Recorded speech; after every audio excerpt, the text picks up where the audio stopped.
మరోవైపు వరుస ప్రమాదాలతో విద్యుత్ శాఖ అలర్ట్ అయింది. రామంతపురంలో విద్యుత్ మరమ్మతులు చేపట్టింది. ప్రమాదకరంగా ఉన్న విద్యుత్ తీగలను తొలగిస్తున్నారు విద్యుత్ సిబ్బంది.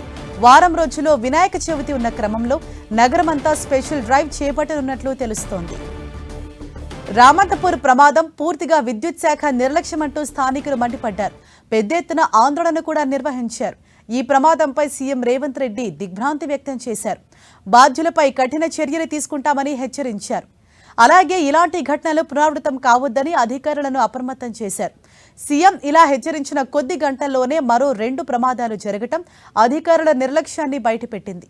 మరో 3 ప్రాణాలు పోవటం విషాదాన్ని నింపింది. ఈ క్రమంలోనే హుటాహుటిన కదిలిన యంత్రాంగం విద్యుత్ తీగలు సరిచేసే పనిలో పడింది.